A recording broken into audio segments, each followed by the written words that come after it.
Melisandre stood upon the walls of Dragonstone long after the sky had gone dark, her red robes stirring in a biting wind that whispered through arrow slits and over the black stone. The night was moonless, and the sea spread like ink in every direction. Below, waves hissed against the rocks in a restless hum, but Melisandre was still as a statue. In her unblinking eyes lived the light of an unseen flame. The torches on the ramparts flickered and trembled, but she did not waver. She was waiting for a sign. She had gazed into her fires every night for moons, searching for the single face that eluded her. Shireen Baratheon, a princess by birth, a child of Dragonstone and winter storms, a child carrying an ancient royal line in her veins. The girl with the grayscale patch upon her cheek had once been almost lost to the shadows, but Melisandre had seen a time when that child would rise in flame as a queen. An unexpected queen, cast from sorrow and tempered by suffering, a queen who would shepherd a fiery kingdom beyond the narrow boundaries of Westeros' great houses. No one had believed Melisandre when she had spoken of these visions. They had come in fragments for years, glimpses of Shireen ringed by a crown of flames, standing in a land unknown, her face alight with new purpose. The Red Priestess had watched Stannis Baratheon's downfall, watched him march to his doom in the snows near Winterfell. The memory of that defeat lingered in her. She had read the flames poorly, or perhaps the Lord of Light had demanded a different path entirely. Some nights she still tasted the bitterness of regret, though she clung to her faith even more fiercely. It was not Stannis who was fated to be a champion in the war to come. It was never him. The one who truly possessed the potential to bring forth the fire was his daughter, hidden behind her father's shadow. Stannis never knew how to guide Shireen's fate. He saw her only as a child to protect or to exploit, but not as the flame herself. Now Shireen was alone, orphaned in the maelstrom of war and winter. Ser Davos had been separated from her, taken by the tides of conflict somewhere in the north, while at the same time, dragons had begun to fill the sky in far-off lands. Confusion and strife rippled across the Seven Kingdoms. King's Landing was embroiled in politics and half-truths, the Iron Islands roiled with their own troubles, and the North remained locked in brutal battles. Amid the chaos, Shireen had been little more than an afterthought, whisked from one fortress to another by soldiers loyal to no one but gold. Yet the Lord of Light revealed to Melisandre the girl's presence, trembling yet unbroken, in a remote holdfast near the Vale. She had found Shireen there, half-starved and frightened, living under the uncertain protection of a minor lord who had once owed Stannis a favor. Melisandre had left Dragonstone under cover of night, traveling with only a handful of her faithful followers, crossing dangerous roads still haunted by brigands and deserters, all to reach the old keep perched on a rocky outcrop in the Vale. The journey took weeks. By the time she arrived, she sensed that Shireen's spirit hovered at the brink of despair. The girl's fragile body was battered by a constant fear. Her father was dead, her mother perished as well, and her birthright meant little in a realm that had devolved into endless struggles for the Iron Throne. And yet, despite the hollowness in her voice, Shireen's eyes still shimmered with an ember of hope. It was that ember that drew Melisandre. She told Shireen there was another throne to seek, a kingdom that was forming not in the messy squabbles of the lords of Westeros, but in the crucible of the Lord of Light's fiery will. The vision had come to Melisandre in the flames. Shireen reigning in a land reborn, not a mere corner of Westeros, but something new altogether, a place beyond the known boundaries, where the faithful would gather around the child's burning banner. Shireen did not understand, not at first. She only understood that in Melisandre's presence, she felt less alone. There was a purpose that gave shape to her sorrow. They spoke by candlelight in a small chamber of that rickety holdfast, high up a staircase of crumbling stone. Shireen's cheeks were gaunt, her patched grayscale seemingly more pronounced in the flicker of the candle's flame, and she trembled in the cold. The Vale's wine snaked through every gap in the old keep's walls. Melisandre burned a brazier at night, filling the dim quarters with the pungent aroma of her exotic incense, letting the orange and red glow wash over Shireen's tired face.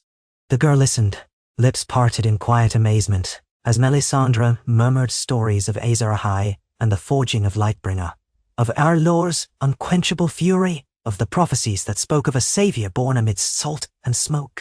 Shireen did not see herself as a warrior or a queen, yet Melisandre insisted that some destinies were woven in secret.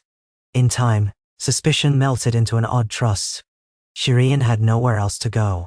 If she stayed, this minor Vale lord might eventually hand her over to those who cared only for the ransom value of a girl with king's blood, or worse, to the turncloaks who might use her as a bargaining chip in a war she did not understand. Melisandre's presence was imposing but strangely comforting, a fierce protector who promised not just survival but a calling. So it was that Shireen followed the Red Woman out of the keep one chilly dawn, traveling in a small company down the old roads and deeper through the mountains of the moon, slipping past bandits by the skill of Melisandre's illusions and the blade of a Braavosi sellsword sworn to her cause. Shireen was not strong. She had never been trained to ride for long hours, nor to endure the whip of the wind. Yet she endured, in part because Melisandre had begun to instill in her a quiet flame. The old nightmares that once plagued Shireen, of dragons roaring in the night, of shadowy forms creeping across her bedchamber, started to recede. In their place she dreamt of fires that danced in grand shapes, forming a crown above her head. She dreamt of voices calling her name on the wind, chanting words she could not fully understand. They traveled by secret paths, until they reached Gulltown, where a broken-down cog was purchased with coins from Melisandre's hidden coffers.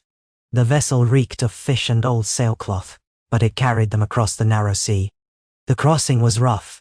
Shireen was certain the ship would capsize in one of the night storms that battered them near the stepstones, but Melisandre barely seemed to notice.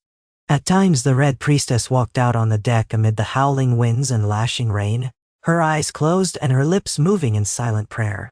Shireen saw a lightning streak across the sky to silhouette Melisandre's tall figure, and for a moment it seemed as though an invisible flame burned in the priestess's hair.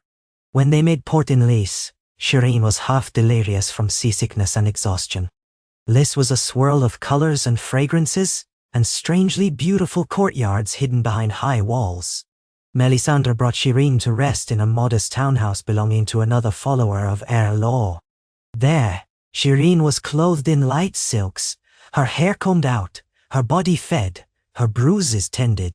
For the first time in many moons, the princess, she could still scarcely think of herself as that, could settle into a bed and feel a semblance of relief.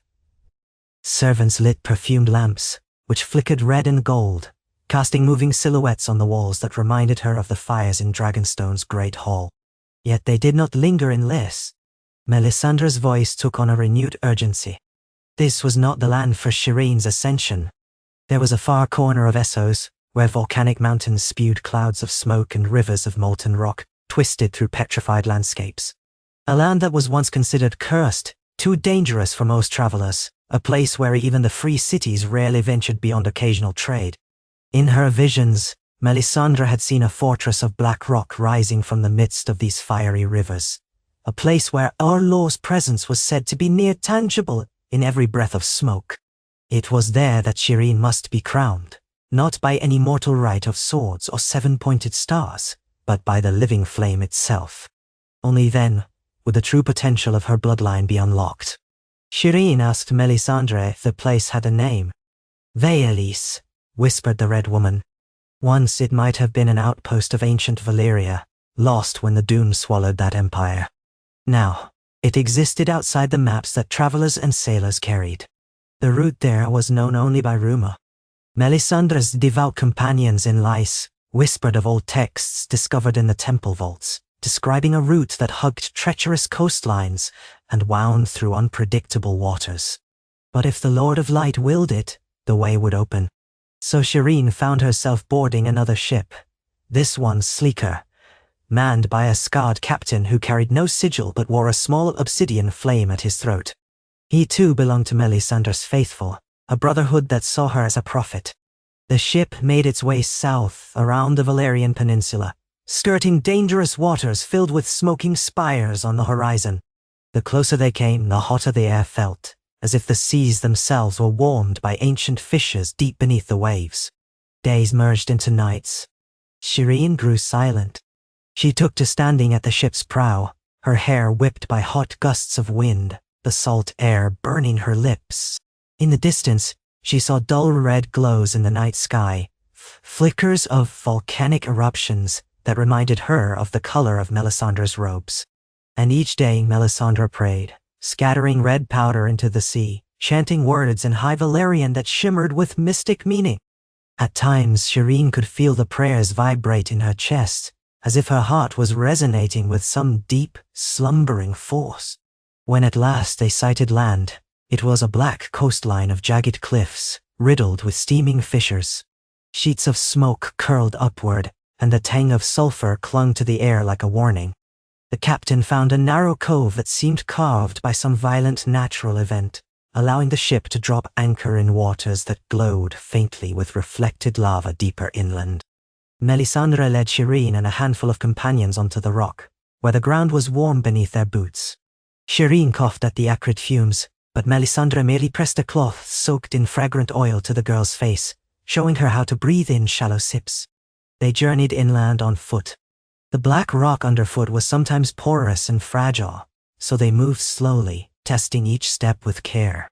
Pools of molten rock shimmered in the distance, and vents of steam hissed from cracks along their path. Shireen had never seen anything like it. This land seemed alive with flame, as though the heartbeat of the earth was only inches below the surface. Beneath her fear, she felt a strange fascination. If ever a place existed that manifested the power of Erlor's domain, this was it. After 2 days of cautious trekking, they came upon a colossal wall of basalt, carved into a shape that hinted at lost Valyrian artistry. Great pillars, worn smooth by the ages, flanked an entrance leading to a courtyard scorched black and grey. Here was the fortress that Melisandre had glimpsed in her visions. Vailís, an abandoned stronghold perched on the lip of a molten river that bubbled and flowed in an endless loop around the perimeter. The architecture was twisted and fused in places, evidence of cataclysmic heat from centuries ago. Many corridors had caved in, but enough remained for them to pass into a central chamber that soared high above with half-collapsed arches. Inside, the atmosphere was stifling, and the sounds of dripping rock echoed like uneasy heartbeats. Yet an unearthly grandeur clung to the place, the remnants of a civilization that once dared to claim mastery over fire and dragons. Here, the floors were lined with obsidian shards, cracked and rearranged by time. Statues of dragon-headed figures jutted from the walls, their features eroded to near specters. Veins of red rock glowed softly in the gloom, as if carrying the lifeblood of the earth through the fortress foundation. Melisandre declared they would make this the seat of Shireen's new kingdom. The handful of followers wasted no time in setting up crude camps in the Grand Hall, making use of what little furniture had survived the years. There were no tapestries, no windows, only partial stone shutters that closed over void-like openings, revealing the lava river outside. Shireen felt dwarfed by the immensity of it all. She heard rumblings in the depths, distant tremors that made her wonder if Vailís would collapse upon them. But Melisandre's faith was unwavering. She said the Lord of Light had guided them here, and would not allow the fortress to fall before Shireen's purpose was fulfilled. In the nights that followed, Melisandre conducted rituals in the central chamber. She lit braziers of aromatic fuel that hissed and smoked, swirling around Shireen as though drawn by invisible currents. She traced runes on the black stone floor, using a paste of ash mixed with her own blood. She knelt Shireen before the largest statue, a faceless silhouette, perhaps once the figure of an ancient Valyrian king, though the dragon's head that crowned it had long since broken away. Standing behind Shireen, Melisandre chanted in the language of old Valyria, calling upon Erlor to bear witness. Shireen was frightened, unsure of the significance of these words. Yet she felt an energy creeping up her spine with every syllable. She felt her pulse pound, felt the air itself grow thick with heat. On the third night of these rituals, Melisandre burned a handful of leeches that had fed on Shireen's blood, the same way she once did in Dragonstone's war over Stannis' enemies. But now the incantations were different, not curses upon rivals, but offerings of potential to the flame. As the leeches writhed in the brazier, sparks shot high into the stale air. Shireen smelled the singed blood and found herself transfixed, not repulsed. Through the haze, she thought she saw the statue behind the flames shift, as if alive. And then came the final night, the night Melisandre named the coronation. Before it began, the Red Priestess asked Shireen to don a flowing gown dyed a vivid scarlet, taken from Lys, embroidered with golden thread that formed the shape of a rising flame. Shireen's hair had grown longer, and her face, though still touched by grayscale on one side, was stronger now, older. She had survived the loss of her parents, the cruelties of war, the bone-chilling roads, the storms at sea, and the furnace of this strange land. She realized she had found a core of steel within herself. She was still afraid, but her fear no longer paralyzed her. Melisandre led her by the hand into the central chamber. Every brazier was lit, each one brimming with a special compound that burned in fiery red and gold. The air shimmered with waves of heat, and the stone floor glowed with reflection. Circling the edges of the chamber were Melisandre's handful of followers, men and women who had survived the journey, each one bearing a small torch, each one chanting softly under Melisandre's lead. The effect was mesmerizing, a thrumming chorus of voices, rising and falling like an incantation of living flame. Melisandre guided Shireen to the dais where the statue stood, then motioned for the girl to kneel. The priestess raised her arms, her ruby choker flashing with an inner light. "Erlor," she called out in a voice that resonated through every stone. "Behold your chosen vessel. By the blood of kings, by the smoke of this land, we call upon your power. Let the rightful Queen of Flame arise to guide those who walk in darkness. Let her be crowned in fire, that she may bring your light to the world." Nentai. Shireen's heart hammered. She felt sweat drip down her brow despite the dryness of the air. She smelled the sulfur, the ash, the strange scent of Melisandre's incense. Above all, she felt a quivering sense of inevitability, as though she was about to cross a threshold she could never return from. Melisandre turned, picked up a circlet forged from Valyrian steel that had been discovered among the ruins, a twisted band that glinted black and red in the brazier's flames.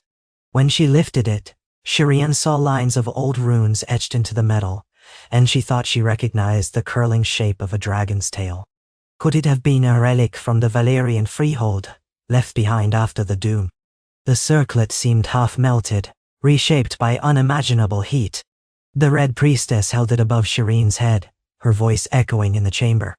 "By the Lord of Light, I crown you Shireen of the House Baratheon, daughter of storms, chosen of flame." She placed the circlet gently on Shireen's head. The metal was scalding hot, yet as it touched her hair, Shireen felt only a burning tingle rather than agony.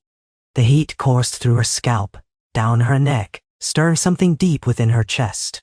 She gasped, but her cry was drowned by the roar of the braziers flaring up in a sudden torrent of flame. Sparks whirled around her like fireflies, swirling in a vortex. The chanting rose in fervor. Shireen shut her eyes. She saw a sea of red behind her lids, shapes dancing in the color. Her blood felt molten. She was terrified it would consume her. But in that terror, she discovered a fierce exultation, a sense that something long awaited had finally arrived. When she opened her eyes again, the flames were retreating to their braziers, and the air was thick with swirling embers. Melisandre's face shone with pride, tears glistening in her eyes. The followers bowed, each pressing a hand to their torch in painful devotion. Shireen swayed on her knees, the circlet in place, an unmistakable wave of heat rolling off its twisted metal. She could feel its presence like a second heartbeat. That night, in the afterglow of her coronation, Shireen did not sleep. She stood upon a high balcony overlooking the molten river as it snaked beneath the fortress walls, reflecting the endless churn of fiery rock. The circlet felt lighter on her brow now, a part of her. She felt no burning, only warmth that steadied her. Down below, the fortress remained largely in ruin, haunted by the echoes of lost ages. Yet in the flicker of lava, she saw the potential for life to bloom here. If people came, if they saw the power that lived in Valys, they would gather around her, and a new realm might rise, shaped not by the petty rivalries of Westeros, but by the raw strength of fire. Melisandre approached from behind, her feet silent on the stone. She spoke in a hushed tone that conveyed deep reverence. "Your Grace," she said, using the title for the first time.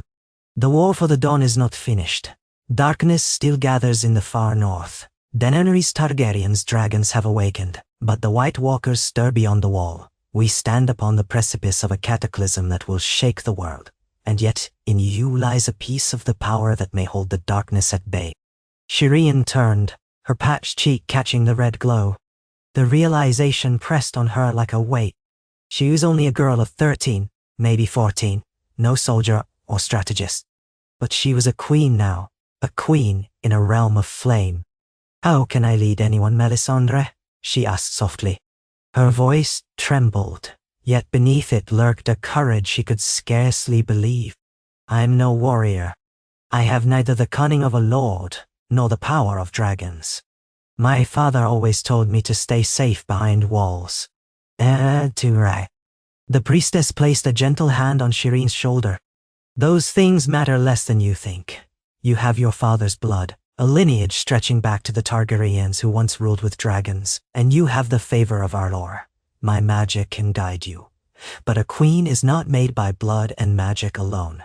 You must ignite the faith of those who follow you. Help them see that the flame is their salvation. In time, your kingdom will grow, and with it, your power to influence the fate of nations." Shireen nodded, her lips parted in uncertainty. But a faint thrill traveled through her. Perhaps she had always yearned to matter in a world that dismissed her as a sickly child. Now that she stood on the brink of a destiny she had never fathomed, the fear was overshadowed by a flicker of hope. And so the days turned to weeks, and the weeks to months. Melisandre's small retinue worked tirelessly to secure the fortress's structure, reinforcing collapsed walkways with scavenged beams, setting up a system to collect and filter the meager springs that threaded under the rock. Others ventured out to seek resources, travelers, traders, and religious pilgrims who might be drawn to the promise of a new red temple in Valles. In time, they returned with wagons of supplies, carrying flour, dried meat, fresh water, and cloth. Some recruits arrived voluntarily, devout worshippers of Ariel who had heard whispers of the Fire Queen rising in the land of molten rivers. They came out of curiosity, out of desperation, or out of genuine faith. Shireen took on the daily task of walking the fortress corridors, learning its layout, discovering hidden passages carved by the ancient Valyrians. Some led to vantage points overlooking the scorching terrain, others to catacombs that resonated with eerie echoes of the distant past. She found old mosaics half buried in ash, depicting dragons in flight alongside robed figures bearing torches. She spent hours in the grand chamber, reading from books Melisandre had salvaged, practicing the language of old Valyria. She learned to speak the prayers of the Lord of Light in a firm voice that echoed through the halls.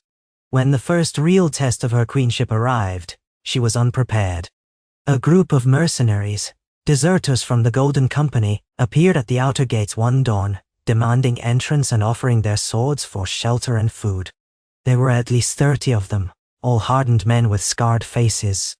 Shireen's followers grew fearful. Some wanted to bar the gates, others wanted to welcome them. But Shireen knew what it meant to be alone and hungry. She could not turn them away, so she came forward to the courtyard flanked by Melisandre and the Bravo Cicel sword. The circlet of twisted steel gleamed on her head. She was trembling inside, face still bearing that patch of grayscale. But she did not shrink from meeting the mercenaries' gaze. "If you wish to stay," she told their leader, a tall man with a broken nose and a golden coin hanging from his ear, "then you must swear by the light that you will obey the laws of this realm. You will raise no sword against my people. You will abandon your old loyalties. If your oath is broken, I will cast you into the molten river." A hush fell. Shireen was astonished at the strength of her own voice. She did not know if she could truly enforce the threat, but the glimmer in Melisandre's eyes reminded her that she was not alone. The mercenary leader considered for a moment, then bowed, one hand clenched to his breast.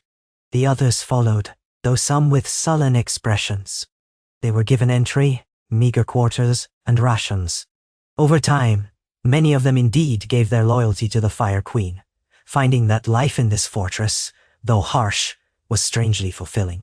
They took part in the nightly ceremonies, where Shireen lit the braziers in the great chamber and recited invocations. Some men smirked or grumbled at first, but the unearthly heat of the place and the quiet fervor in Shireen's eyes wore them down. The fortress of Veles continued to transform. Tents and huts sprang up in the courtyard. New walls were erected with rubble and mortar. Channels were dug to redirect the lava flows, forging a moat of fire around the stronghold. The once abandoned fortress began to feel alive again. Shireen, unsure how to wield authority, did her best to learn from Melisandre and from a few older men who'd served as castellans in distant keeps. She insisted that the children who began appearing, some orphans brought by traveling worshippers, be taught their letters and the faith of our lore. She stood with them in the stifling halls, reading from manuscripts by flickering torchlight. Melisandre watched all of this with silent satisfaction. She sensed in Shireen a slow but steady blossoming of confidence. The queen's natural gentleness, combined with a new steel in her spine, was winning the hearts of those who arrived. Her flame was small but steady, an ember that refused to die. In time, that ember would become a blaze, the Red Priestess believed, one that might rival the fire of dragons. At nights, however, Shireen was not spared the burdens of conscience. Sometimes she dreamed of her father, Stannis, covered in snow and blood, his eyes empty.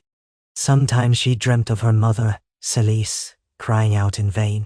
She would wake trembling, tears on her cheeks. But in the darkness, she'd look to the faint glow of the fire outside her windows, the molten rivers coursing through the land. She would remember she had a new duty now. She was queen. She belonged to no one but the flames. One day, an emissary arrived bearing news from the free city of Volantis. He spoke of war to the north, rumors that White Walkers had attacked the wall. He brought word that dragons had been seen crossing the skies near Meereen, and that Daenerys Targaryen was forging alliances. Shireen's heart clenched at the news of the Walkers. She recalled Melisandre's dire warnings, the enemy of all living things that advanced from the land of eternal ice. The emissary's eyes flicked over Shireen, lingering on the circlet, the mark of grayscale, the scarlet gown. She realized how strange she must appear, a young girl presiding over a blackened fortress in the land of fire, flanked by devout followers of Uralor. But she stood tall. She would not be a puppet queen, hidden away from the world. If the threat in the north was truly growing, perhaps the time would come when she would have to rally her new kingdom's forces. But how would that help Westeros? Would the lords and ladies there even acknowledge her existence? She did not know. For now, she listened to the emissary's words, offered him shelter and a meal, and sent him on his way with the promise that Queen Shireen of Veles would not ignore the darkness looming over the narrow sea. As the weeks continued, more visitors arrived. Some came out of curiosity, others out of desperation, seeking refuge from the bloody conflicts tearing Essos apart. The fortress's population swelled. Shireen found herself presiding over disputes, receiving gifts from merchants who hoped for the queen's favor, listening to priests of Arhalor debate obscure points of theology. At first, she was overwhelmed, but she quickly learned to wear a serene expression, to weigh each matter carefully, to speak with a calm that belied her youth. She was helped by a rotating cadre of advisors: Melisandre for matters of faith, the old Castellan for fortress upkeep, the Braavosi sellsword for military concerns, and a former scribe for record-keeping. Little by little, an identity took shape for the Fire Kingdom. Though it was no true kingdom in the sense of Westerosi tradition, there were no ancient houses or fields for harvest. It held a symbolic power. Those who arrived discovered an almost sacred reverence for fire, a communal reliance on one another to survive in such a harsh land, and a queen who walked among them daily, hearing their troubles without the condescension of a typical ruler. Men who once spat on the notion of following a young girl found themselves grudgingly respecting her resolve. Women and children saw in her a kindred spirit who had endured her own hardships. And surrounding it all was the sense of magic that clung to Veles, the sense that the very ground could speak in cracks and rumbles, that the fortress had awakened from centuries of slumber to kneel to the new Fire Queen. As the fortress stabilized, Melisandre's spells grew bolder. She practiced fire glamours, conjuring illusions of dragons swooping overhead, making the braziers spark and flare at will. Some said that in the darkest hours before dawn, red spirits glided through the halls, guardians summoned by the priestess's incantations. Shireen watched it all, half awed, half uneasy. She knew that power came with a price. Melisandre's eyes were ringed with tired shadows, and her hands sometimes shook when she thought no one was looking. The link between the Red Priestess and the flames seemed to drain some vital essence from her. Shireen realized that whatever path they walked would demand a toll. Despite her growing responsibilities, Shireen clung to small joys. She fed the birds that nested among the ruined towers, letting them perch on her windowsill to peck at scraps. She marveled at the swirling patterns of magma in the rivers below, sometimes seeing shapes that reminded her of old stories. Occasionally she even laughed with the children. Like them, she was still discovering corners of the fortress that revealed wonders or mysteries. In those quiet moments, she felt like the shy girl who once played with wooden dolls in her cold chamber at Dragonstone. But she was not that girl anymore. When the first recognized envoy from a free city came, a Volantine noble, accompanied by guards in striped armor, Shireen received him in the newly refurbished throne room. It was a grand space lit by columns of brazier fires that lined a central aisle, leading to a dais where a simple throne of obsidian stood. The throne had been fashioned out of broken pieces of stone from the fortress. Shireen sat upon it, circlet gleaming, back straight, remembering her father's stern posture and deceit at Dragonstone. The Volantine envoy bowed, though Shireen sensed a certain arrogance in his manner, as if he questioned whether this child in a half-ruined castle truly merited respect. He offered gifts, spiced wine, bolts of silk, a gilded dagger. He spoke of trade alliances, of the possibility of selling Vali's newly tapped resources, obsidian shards, exotic basalt sculptures, and red-hued gemstones found in the depths. Shireen listened quietly. When she finally spoke, her voice was measured but firm. She agreed to open limited trade, but on terms that protected her fledgling kingdom from exploitation. "We are few," she admitted, "and this land is harsh, but we serve the fire that warms and protects as surely as it devours. We will not be taken advantage of." The envoy nodded politely, though his smirk suggested he found it all amusing. Nevertheless, he left with a formal understanding that the Fire Queen was no mere rumor. She was real, and her realm, strange though it might be, had begun to matter in the politics of the world. In the months that followed, Melisandre grew more intent upon forging alliances with other red temples across Essos. Priests from Volantis arrived, drawn by the power emanating from Valis, intrigued by the stories of a new queen anointed in the flame. Some recognized Melisandre's prowess, recalling tales of her that had traveled from Ashai to Bravos. Others came seeking to supplant her, but found themselves awed by the living heat of the place, by Shireen's calm and unwavering presence. They witnessed the nightly gatherings where Shireen led a prayer to R'hllor, the words echoing under the arches, the flames dancing on black stone. Despite all these accomplishments, a chill sometimes crept into Shireen's bones when she remembered the words of the Volantine envoy. Conflict was brewing everywhere. Daenerys Targaryen expanded her reach. The Lannisters clung to power in King's Landing. The North fought a war against a threat few Southerners believed in, and the Ironborn rampaged up and down the coasts. Where did Valis stand in the face of all this? Could they remain isolated, forging their own destiny? Or did their faith demand they intervene in the greater struggle to bring light against the encroaching darkness? There came a day when a battered ship arrived in the cove, carrying a small group of Westerosi exiles. Among them was a knight who had once served Stannis Baratheon. His name was Sir Axel, a dour man with a thick beard gone to grey. He had survived the chaos after Stannis' fall, and eventually stowed away on a ship to Lys. From there, he heard about Valis and a queen who bore the name Baratheon. Hoping for a place to live out his days in honor, he sought an audience. Shireen met him in a courtyard near the Molten Moat. When Sir Axel saw her, his weathered face contorted with grief and amazement. "Princess Shireen," he choked out, falling to one knee. He still called her princess, as if he could not quite comprehend the new title.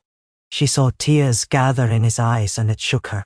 She had never expected to see a member of her father's court again. She gently lifted him up and said, "I am Queen Shireen now, Sir Axel. Queen of Valis, if that means anything to you."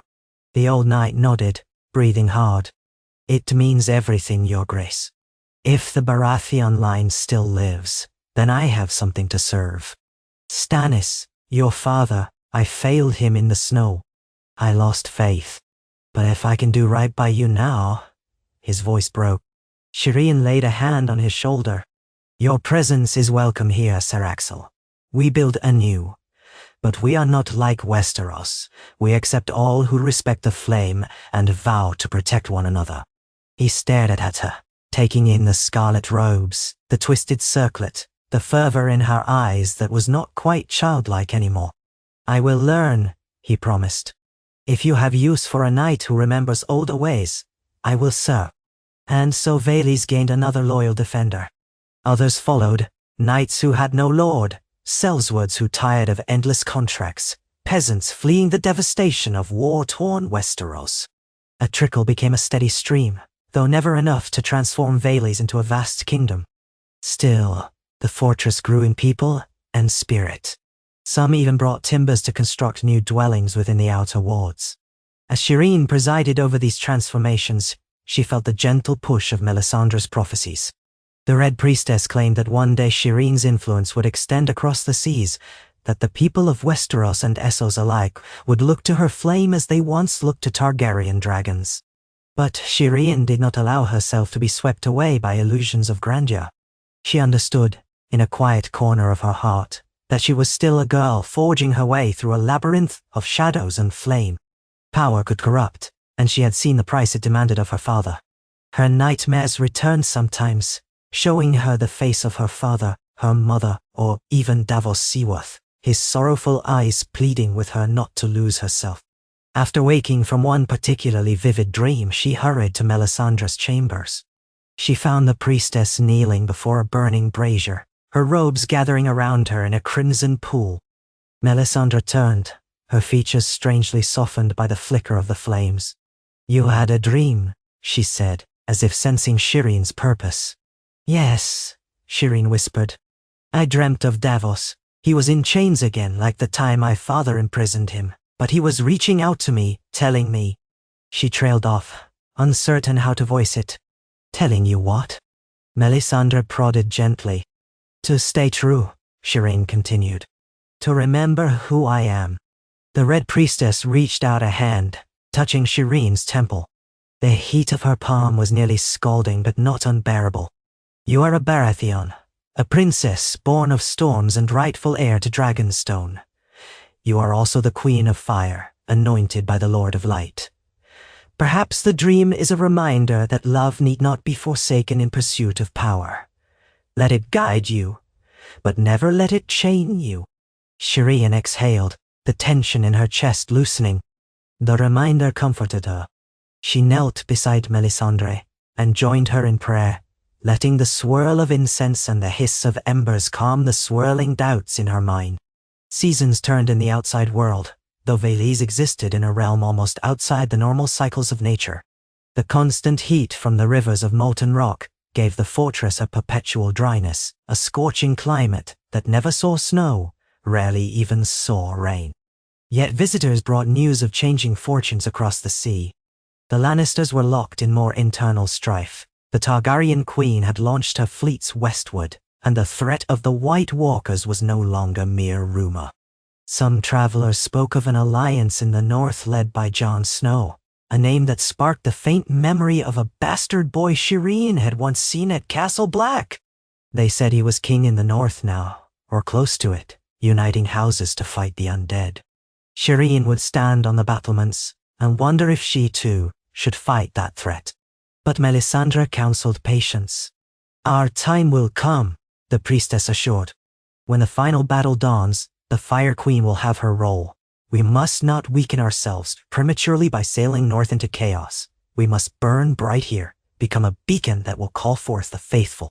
So Shireen waited, forging alliances with the red temples of Essos, building her city of flame.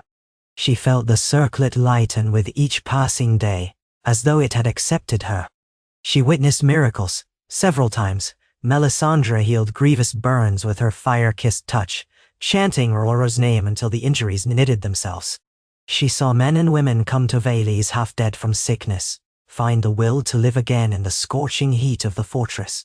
And all the while she remembered Davos' dream warning to stay true. She tried to treat her people with compassion, to impose justice without cruelty. She hated to see suffering, recalling all too clearly how helpless she once felt in the face of her father's grim determination. Whispers spread across Essos of the Fire Queen's mercy, of how she spared the children of her enemies, how she broke bread with the poor, how she presided over prayers that sounded more benevolent than the savage sacrifices rumored of Urlor's followers elsewhere. Some began calling her Shireen the kindly flame. This both pleased and unsettled Melisandre, who believed that only a stern, unyielding faith could triumph over the great other. Yet she did not question Shireen openly. The girls, or rather the queen's, magnetism was part of her strength. As the population of Vales grew, a small market formed in the shadow of the fortress. Traders ventured forth with ore, stone carvings, flame-forged steel weapons. A blacksmith from Pentos established a shop, using the abundant heat in the region to craft blades rumored to be near Valyrian quality. Shireen quietly wondered if her father in another life would have marveled at this success. Perhaps he would never have believed it, his shy, disfigured daughter wearing a crown and welcoming men from all corners of the earth. One evening, when the heat was especially thick, and the sky glowed an ominous red from volcanic eruptions in the distance, Shireen slipped away from the crowd.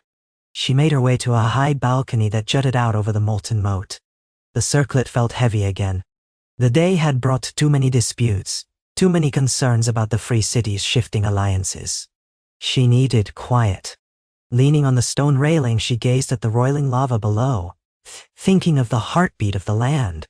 If she closed her eyes, she could almost hear it pounding in her ears.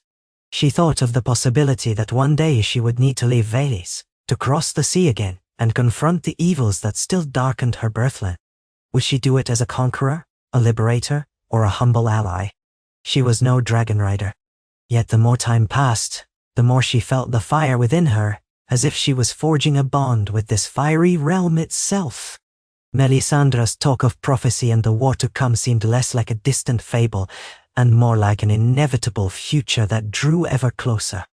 In her solitude, Shireen lifted a hand to her cheek, feeling the rough texture of grayscale. She had lived with it all her life. It had once made her feel ugly, unworthy. Now here in the land of fire, it seemed almost an afterthought, a small imperfection that did not stop people from bowing in respect or looking to her for guidance. She closed her eyes, took a deep breath of sulphur-scented air, and whispered to herself, "I'm Shireen of the House Baratheon. I am queen here. Hey. And I will be worthy of that crown." Ah. The next morning, she awakened to a distant rumbling that shook Vales' foundations. Racing to the balcony, she beheld a column of fire erupting from a fissure in the mountains beyond the fortress. Lava spewed in an arc, dripping down the black slopes. It was a violent display, magnificent and horrifying. Her people gasped, uncertain if the fortress would be threatened. But Melisandre arrived at Shireen's side, gazing upon the eruption with a calm, knowing smile. "The land greets its queen," she murmured, her red robes rippling in the hot wind. "Do you see how even the earth pays homage to your reign?" Shireen watched in awe as the molten glow spread over the jagged ridges. She felt a spark within her chest, an echo of that vast power stirring in the heart of the world. She realized with a small shiver that she had come to love this harsh land, this realm of endless flame. It had accepted her in a way Westeros never did. Here she was not Stannis' daughter to be pitied or locked away. She was Shireen, a queen recognized by the living fire itself. Slowly, she touched the circlet on her brow. She remembered Davos' gentle lessons when she was young, how he taught her to read and speak with kindness. She thought of the father who died chasing a crown that never belonged to him. She pictured Melisandre's fervent eyes, shining with faith. She thought of every child who arrived at Vales starved and frightened, now finding some warmth and food by her command. Perhaps this was the purpose she had yearned for. And so, as the fortress walls rattled from the eruption and the morning sky filled with orange ash and smoke, Shireen Baratheon stood tall.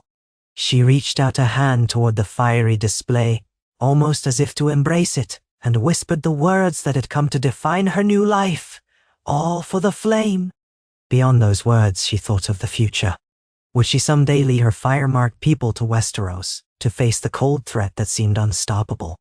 Would she bring them relief, or become yet another claimant in an endless struggle for power?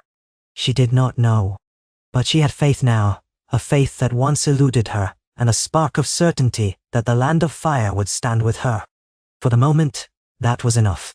She turned to descend from the balcony, her gown trailing behind her like a crimson tide, ready to face the day's challenges, to rule as the queen crowned by Melisandre, the queen of a kingdom forged in flame. In the weeks that followed that volcanic eruption, the molten rivers of Veles glowed with an even fiercer light, as if the very land rejoiced in its own fury. And as the fortress's walls thrummed with the distant pounding of the earth's heart, life within those black basalt corridors grew more complex with every passing day. People of many tongues and creeds had trickled in, some fleeing wars from the disputed lands, others chasing rumor of a queen who could offer safety in the one place no army dared to venture. With each newcomer, Shireen felt the weight of responsibility compound, and every sunrise found her torn between hope and trepidation. She was not a warlord who conquered by the sword, but a queen crowned in fire and secured by faith. It was no small mantle, and there were mornings she woke consumed by doubts, hearing the echoes of her father's voice urging her to be steadfast, while her mother's unyielding severity lingered as a reminder not to show weakness. Yet Veles was hers now, by right of the flames and by will of early law, if she dared to believe it. She walked the fortress's halls in the early dawn, guided by braziers that sputtered and spat sparks into the gloom. On this particular morning she carried no retinue. She desired time alone before her advisors and guards demanded attention. The corridors were eerily quiet, save for the faint dripping of condensation that formed from subterranean heat meeting the coolness of pre-dawn air. Every so often, the rock underfoot would vibrate, a reminder that the ground was alive beneath them. She paused at a window slit carved high in the wall, peering out over the horizon. The red glow along the edges of the sky told her it would be another scorching day, the sun soon to merge with the unearthly light thrown by the molten rivers. She smiled without knowing why. Perhaps in these silent moments she remembered being a child who feared the darkness. Now the darkness seemed more comforting than harsh daylight. In darkness, flame was most potent and impossible to ignore. Beyond the fortress gates, a camp of tents stretched toward the ridges. Many of her people still had not found permanent housing within the fortress itself, and so they gathered in makeshift neighborhoods of cloth and wood. Smoke from cooking fires curled into the air. Merchants from Mir, Pentos, and beyond drifted between these tents, hawking their wares: dried fruit, goat cheese, salted fish, stone amulets carved in swirling shapes. Children dashed between stalls, shrieking with laughter, filling Veles with a vitality it hadn't known in centuries. Sometimes, the old stones echoed with the bustle of daily life, in a way that felt almost joyous. Other times, arguments burst out, and Shireen was called to settle disputes. Thievery, smuggling, and the occasional drunken brawl had become part of the tapestry of this new kingdom. It was a far cry from the studied isolation she'd once known on Dragonstone, but it was hers to govern, hers to shape. She turned from the window to continue down the corridor, footsteps echoing. The circlet she wore, a twisted band of Valyrian steel, caught the torchlight and reflected it in dull reds. At times, the metal seemed to warm against her scalp, as though it possessed its own living pulse. She had come to believe that the circlet was no simple relic. Ancient runes were etched into its underside, runes whose meaning Melisandre sometimes read to her by torch and incense, explaining how they bound the wearer to certain forces older than Valyria's pride. The knowledge frightened Shireen, but she did not remove the circlet, not anymore. It was part of her identity in Veles, and she had grown used to feeling that faint heat against her skin. Rounding a corner, she found herself in one of the fortress side chambers, a large hall lined with half-toppled pillars. Much of the ceiling had caved in decades ago, leaving a jagged opening that revealed the smoky sky. Fragments of broken stone littered the edges, but the center had been cleared, and makeshift wooden tables stood in neat rows where people would often gather for communal meals. This morning, only a few early risers were there, a grey-bearded man mending a net, a young mother softly humming to a squalling infant, and 3 foreign men speaking in hushed tones over cups of steaming black tea. Shireen's entrance drew their eyes at once. Some rose to bow, while the mother simply offered a trembling smile. Shireen inclined her head in greeting, quietly acknowledging them with a polite nod. Though she appreciated their respect, she rarely insisted on formalities outside of official occasions. She was queen, but she also wanted them to see her as someone they could approach when they were in need. As she traversed the hall, the foreign men beckoned nervously. They wore threadbare cloaks and carried satchels stuffed with odd trinkets, small carved figurines, bits of shining metal, perhaps scraps of parchment. She stepped closer, noticing their anxious expressions.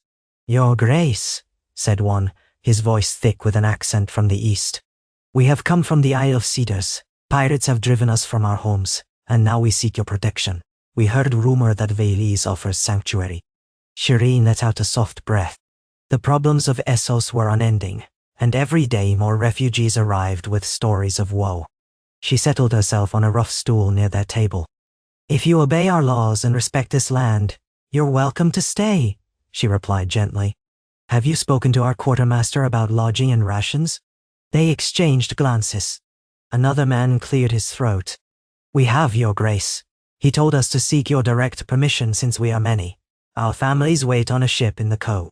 He fidgeted with his teacup, eyes darting to the circlet. "We can pay taxes in coin or with labor. We're skilled fishermen." "That's a welcome skill here," Shireen said, thinking of how reliant Veilise was on the occasional caravans for fresh supplies. "Fish would be a boon. My steward will arrange a place for you to set up your nets. Once you've settled, we'll discuss how best to integrate your families. But you must swear by the flame that you will uphold peace in this fortress. If you commit violence or theft against your neighbors, you'll be cast out, or worse." They bowed their heads, relief etched onto their features. She touched one man's shoulder in a gesture of reassurance, then urged them to go, promising that the quartermaster would have her official word within the hour. They rose, half-bowed, and hurried off. The mother with the infant kept her eyes on them, tension in her shoulders.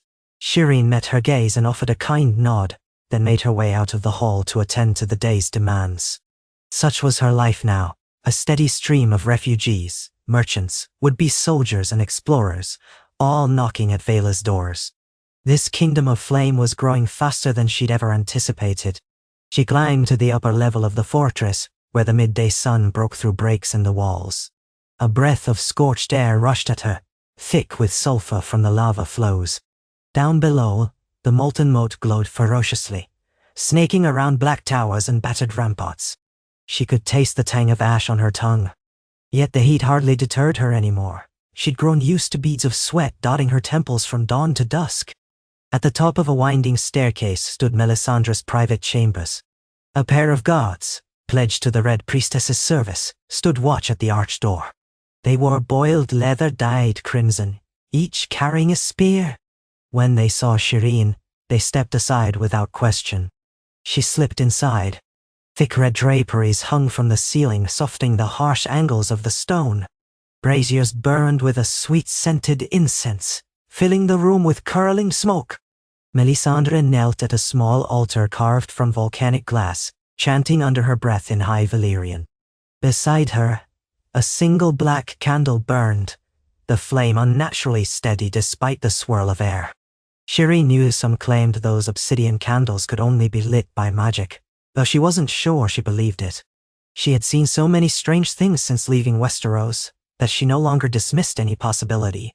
Melisandre finished her invocation and stood, the folds of her robe sliding across the floor like rivulets of blood.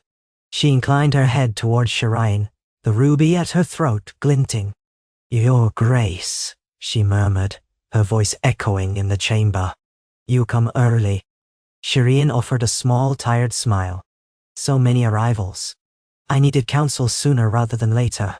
People come from all corners, and they expect me to keep them safe. I don't want to send them away, but we're running out of space, supplies, and sometimes patience." Nedosaics. Melisandre's eyes shone with that subtle glow that always set her apart from mortal anxieties. They come because they sense the power of this place. They feel the flames stirring within these walls, an echo of something primal and divine. It is natural that they flock here. The question is not whether you can shelter them all, but whether you can harness their faith. Shireen exhaled slowly. I don't want to use them as pawns in some holy war. I only want to protect them, to give them a chance to live. She hesitated. I know you believe we must prepare for a grand conflict with darkness, but I can't simply gather an army in the name of a prophecy. Most of these people are tired of war. I'm tired of it. The Red Priestess approached, the scent of her incense enveloping Shireen's senses. War cannot be avoided. The great other stirs, and the long night encroaches. Your father once fought for a cause he believed righteous, though he erred in places we need not repeat. But the threat from the north is not gone. It grows stronger, unstoppable. She let the words settle before adding, In the flames last night I saw shapes. I saw an undead host crossing the frozen seas. I saw a creature of frost wearing a crown of icy horns. The vision vanished before I gleaned more, but I sense that time is short. No. Shireen felt her heart tighten.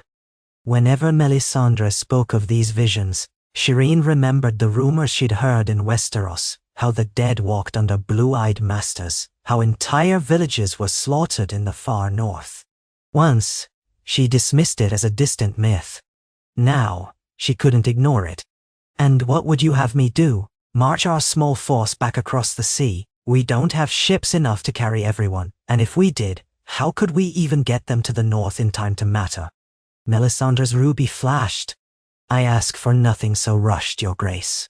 This fortress, this land, it is a beacon. Let the faithful gather. Let them see you crowned in the light of the living flame. When the hour comes, the Lord of Light will guide our path. Perhaps we must sail. Perhaps we must ally with others. But first we must strengthen what we have here. No. Shireen felt the lines in her brow relax a fraction.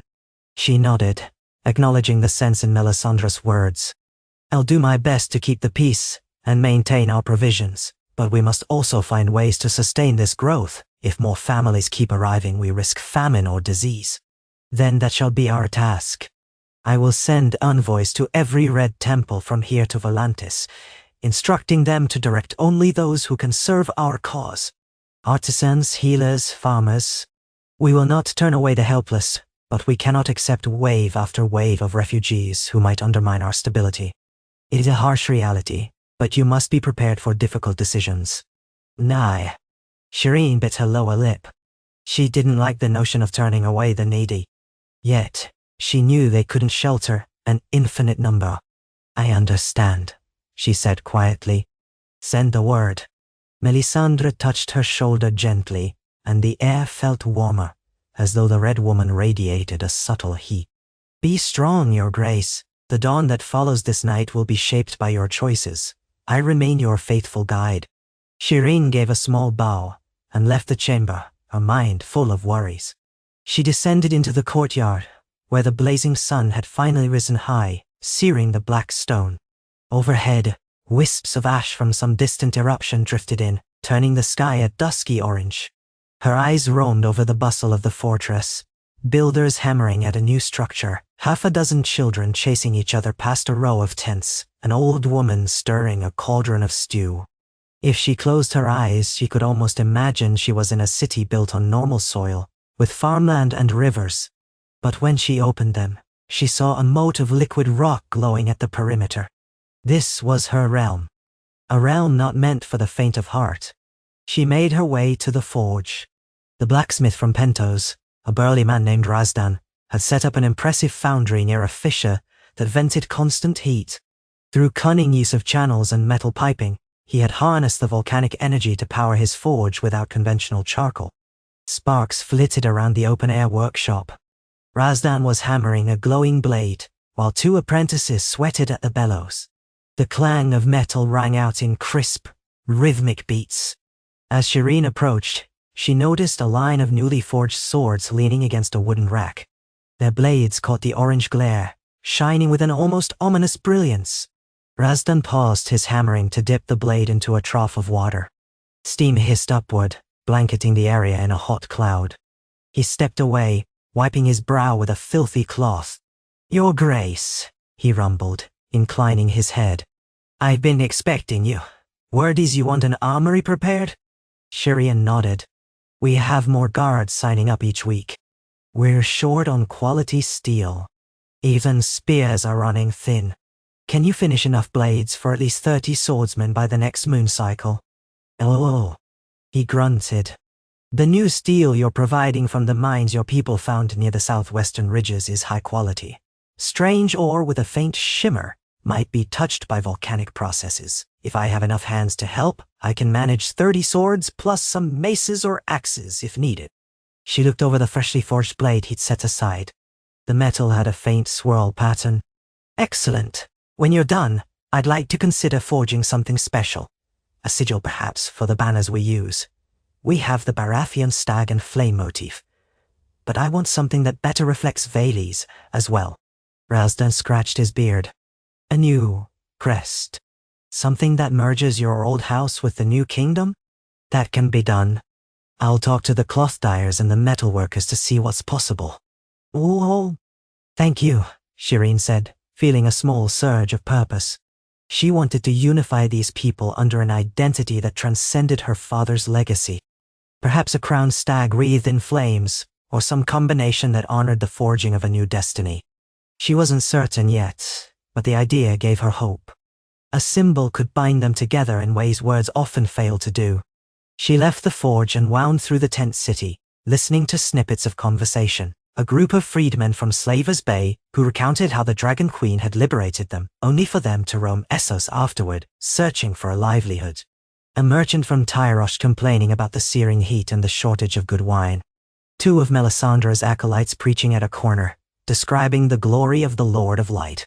Shireen paused, noticing how the acolytes' words stirred mixed reactions. Some people listened with rapt attention, while others turned away or sneered. Her realm was diverse. Not everyone believed in her lore, yet they all wanted the safety Vayli's provided. She was about to move on when a tug at her sleeve made her turn. It was one of the orphan girls, perhaps 7 or 8, with big dark eyes and sun-browned skin. She held a small tattered doll. "Please, Your Grace," the girl whispered. "My brother is sick. Could you help him?" Shireen's heart clenched. Memories of her own childhood fears rose unbidden. The days she spent quarantined due to her grayscale, lonely in her tower. She crouched to the girl's level. "Where is he?" The child pointed to a modest tent near the far edge of the encampment. Shireen told her to lead on. The tent's interior was cramped and stifling, smelling of stale sweat and worry. Inside lay a boy no older than 10, his face flushed, eyes glassy with fever. A young woman, perhaps their mother, knelt by him, pressing a cool cloth to his forehead. She startled when Shireen ducked through the flap, but quickly bowed her head. "Your Grace," she murmured. Shireen settled beside them, ignoring the discomfort of the heat in the enclosed space. "What symptoms does he have?" The woman described a cough, chills, and a relentless fever that had come on suddenly. Shireen touched the boy's brow gently, feeling the searing heat of his skin. "Have you taken him to the healers?" "They said it might be the black lung, from the volcanic ash," the mother said in a trembling voice. "But they didn't have the herbs they needed. The supply wagons haven't arrived." Shireen felt a surge of determination. "Wait here. I'll send for our best healers and see to it they get the supplies." She stroked the boy's cheek in a gesture of reassurance, though she felt helpless. She was no maester, but she carried the authority to procure what was needed, if only the resources existed. Rising, she ducked outside. With quick steps, she reached a small structure that served as an infirmary. The head healer was a middle-aged woman from Laos, skilled in the uses of local plants. Yet she looked haggard, as if sleep had eluded her for days. When Shireen explained the situation, the woman grimaced. "We are overrun with cases of this ash fever, Your Grace. The lava flows release gases that weaken the lungs if people aren't careful. We need fresh shipments of the white bark and the purple lotus seeds to break the fever. Our stores are nearly depleted." Shireen steadied her voice. Where can we find them? The bark grows in the groves north of Illyria, along the coast. But it's a perilous journey by sea. And the lotus is more common near the Jade Sea, far to the southeast. We've been relying on trade caravans, but they are late. Perhaps raiders have waylaid them. Meh. Shireen stared at the crates of meager supplies. Anxiety clawed at her. She envisioned more children falling ill, more parents begging for help. We'll need to send an expedition, she said at last, though her heart pounded at the idea of risking her people. I'll consult with the captains. We'll dispatch a crew to gather white bark from the northern groves, and I'll make sure to contact the caravans that promised us lotus seeds. It was all she could do for now. She heard the ring of desperation in her own voice. Being queen here meant grappling with challenges that had no easy solution. She recalled how, in Dragonstone, the littlest tasks had always been overshadowed by her father's war campaigns. Here, every task was monumental, feeding the hungry, healing the sick, and forging a sense of unity out of such diverse backgrounds. She visited the boy once more, reassuring him that help was on the way. As she left the tent, she caught sight of the orphan girl's hopeful eyes. She forced a smile. We'll do our best. Stay brave for him, yes? The child nodded, clutching her doll. Shireen left with a storm of emotions tearing through her mind. How could she focus on prophecy and grand wars when her people were battling daily hardships? Late in the afternoon, she took refuge in a tower chamber that overlooked the lava moat. A warm wind blew through the open archway, carrying flecks of ash. A chunk of black basalt served as a makeshift seat. She allowed herself a moment to close her eyes, inhaling the acrid scent. The circlet on her head felt heavier than ever, and her scalp itched, where the metal pressed. She found herself thinking of Davos, the onion knight who had been her friend in a world that seldom gave her kindness. If he were here, how would he counsel her? He was a practical man, wise in ways the lords of Westeros were not. She imagined him telling her to keep her feet on the ground, to look after the small folk first and foremost. That had always been his virtue. He cared about the lives of ordinary people. She whispered into the warm wind, Sir Davos, if only you could see me now. If only you could help me be the queen these people need. And night. A knock on the frame of the archway startled her. She turned to see Sir Axel, the grizzled knight who had once served her father. He bowed, though there was an openness in his eyes that suggested genuine affection. Your Grace, I've been searching for you. Might I speak with you a moment? She nodded. Of course, Sir Axel. She straightened, gesturing for him to approach. He stepped inside. His armor was well polished, but scratched from years of hard use. I want to discuss the fortress guards, he said, clearing his throat. We have over 100 men now, plus the mercenaries who came months back. Discipline is slipping. Some of them resent taking orders from a handful of knights like me who still cling to Westerosi traditions. They say we should adopt different methods, or that we should let them form their own chain of command. And that? Shireen leaned against the basalt seat, mind sorting through possibilities. Have you spoken with them directly, or are they simply muttering among themselves? A bit of both. I think they want to feel recognized. There are, Esozai sellswords, freedmen turned fighters, even some Dothraki stragglers who decided to stay. They're used to different ways of combat and leadership. They see me, a so-called Westerosi knight, as an outsider. You, however, they view with curiosity. Many respect your claim, but they also see you forging a new path. They might be more receptive if you address them personally. Shireen considered. Melisandre had often told her that direct engagement could cement loyalty. But she also recalled how shy she'd been as a child, how her father only allowed her small glimpses of the soldiers. That girl was gone now, replaced by a queen who needed to show her people she was no figurehead. Then I'll speak to them, she said. Gather them in the courtyard at dusk. I'll address their concerns and see if we can find a better structure. Sir Axel looked relieved. As you will, Your Grace. I'll make the arrangements. He hesitated before turning to leave. I see so much of Stannis in you, but also something else. A warmth he never had. Forgive me, if that is forward. She felt an ache in her chest at the mention of her father's name. No need to apologize. I only hope I can learn from his mistakes as well as his strengths. He bowed and departed.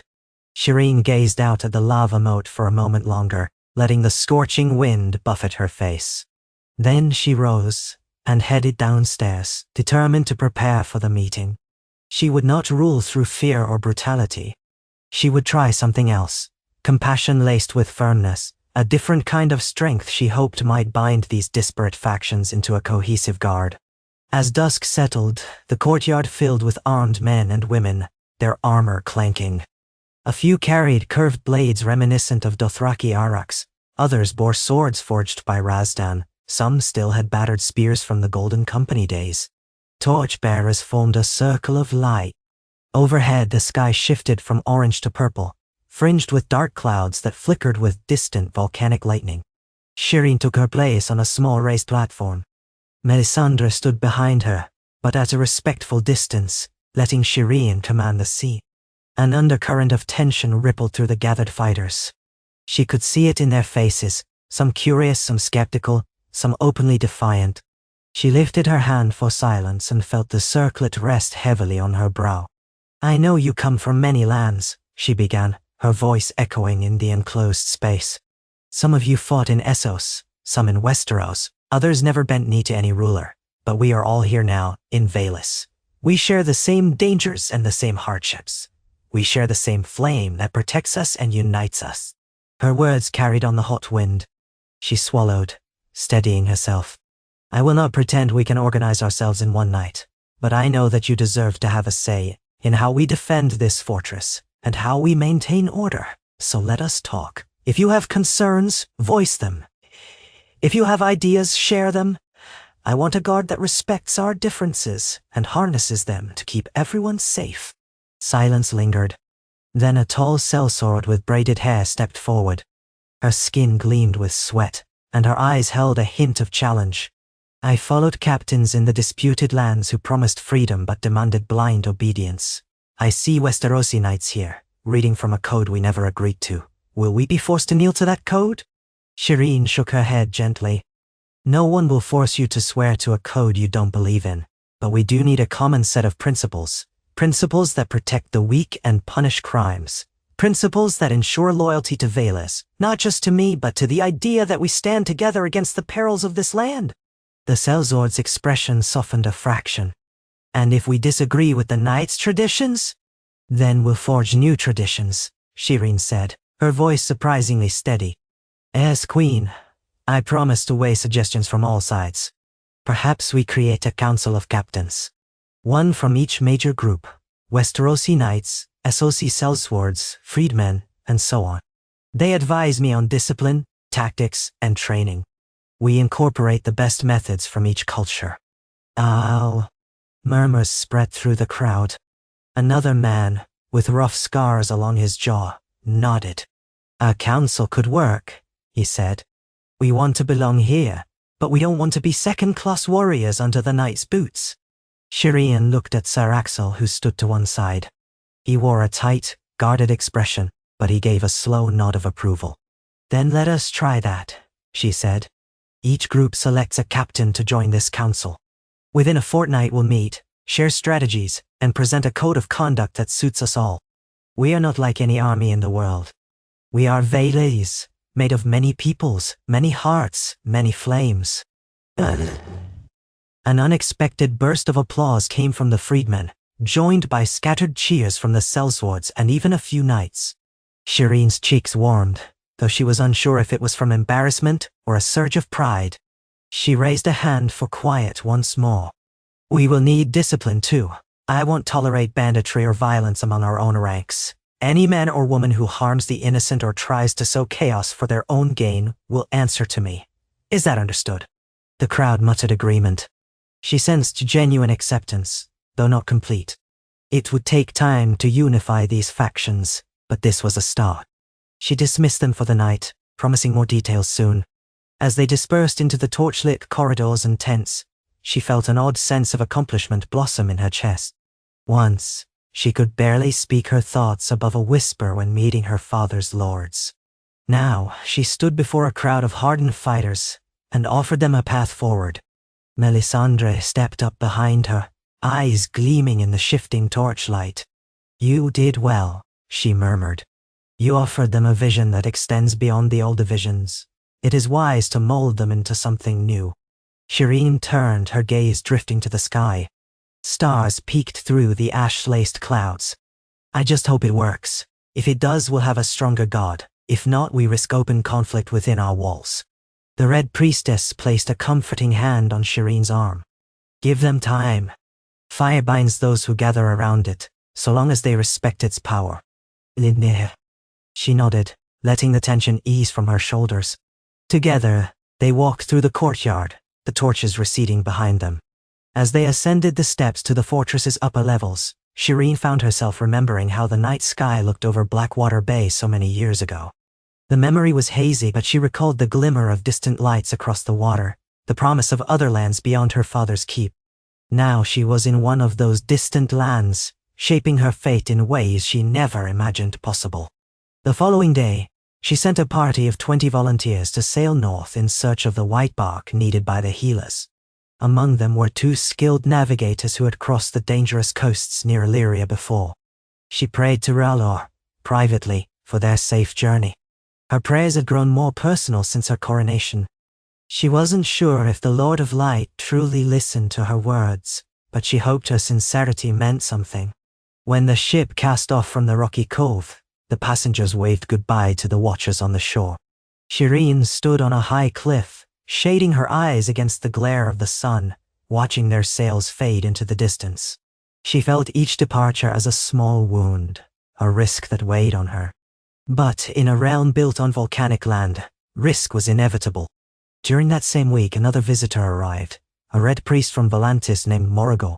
He was tall and strikingly gaunt, with a shaved skull and a single fiery tattoo on his cheek that denoted high standing in the temple hierarchy. He traveled with a dozen followers, all wearing robes the color of dark embers. When they entered Veles, they marveled at the moat of lava and the basalt towers, offering thanks to R'hllor in hushed whispers. Morrigal, however, wore a thin smile that hinted at skepticism or condescension. Shireen received him in the throne room, a wide hall with high arching ceilings lit by flickering braziers. Obsidian shards had been set into the dais, forming a dark mosaic around her throne. She sat there as Morrigal approached, noting the subtle glances he gave her, taking in her youth, her circlet, the patch of grayscale on her face. His eyes flicked to Melisandre, who stood at Shireen's right. Morrigal bent his knee, though not deeply. "Your Grace," he said, his voice soft but resonant.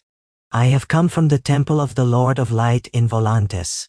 Your existence has stirred considerable interest among the Red Priests and Priestesses there. Some see you as a holy monarch, crowned by the flame itself, while others question whether you are a pretender to a prophecy that is not yours to claim." Shireen kept her voice calm. "We are not claiming to be Azor Ahai reborn, if that is what concerns them. I am Shireen of House Baratheon, Queen of Veles by the will of the Lord of Light, as confirmed by Melisandre's visions. We do not claim to supplant the faith. We only seek to nurture it in this land of fire." "Nanerbe." Morrigal's smile was thin. "An interesting stance. Yet many in Volantis whisper that you are forging a new power, one that could rival even the might of the Red Temple there. Some fear division in our faith." Melisandre stepped forward, her rubies catching the brazier's glow. "Then they misunderstand. The flame does not divide, it unites, provided all bow to the truth that is R'hllor. Veles is a beacon. We do not seek to overshadow Volantis, but we will not yield our mission to any mortal hierarchy." Morrigal shifted, but kept his composure. "I see. And what of the rumored plan to intervene in Westeros? Some say you intend to sail across the sea with an army of fanatics, proclaiming your queen as the chosen champion." "No." Shireen glanced at Melisandre. "We have no such plan, not yet. Our realm is still young. We protect those who come, and we prepare for a great darkness we believe threatens all lands. If that darkness demands our intervention, we will decide when the time is right." She paused. "But we will not become an invading force for the sake of conquest. Morogo studied her for a long moment. A careful answer. Volantis is concerned. We have no desire for conflict among those who worship the Red God. Indeed, a high priest might welcome an alliance if you would be willing to recognize his authority. Melisandre's eyes glinted with suppressed fire. We recognize only Rarlor's authority. The high priest is a servant, as we all are. Queen Shireen's crowning was by the flame's will, not by mortal decree. A heavy silence fell. Shireen sensed tension crackling in the air. Finally, Morogo offered a shallow nod. I will convey your position to the temple. For now, we come bearing gifts, a shipment of lamp oil, incense, and rare texts that may aid in your devotions. Consider it a gesture of goodwill. In return, the temple hopes you will send a representative to Volantis to speak on your behalf. Shireen inclined her head graciously. We accept your gifts and your invitation. I will send an envoy within the month, once we have suitable candidates. Let us keep peace between our followers, for we all serve the same God. Ichat. Morogo smiled again, this time with apparent sincerity. Well said, Your Grace. May the Lord of Light guide us to a fruitful accord. He bowed and rose, departing with his retinue. When he was gone, Shireen exhaled. I sensed that was only the beginning of a larger negotiation. She looked at Melisandre. You've told me that the temple in Volantis is powerful, steeped in tradition. Will they truly accept me?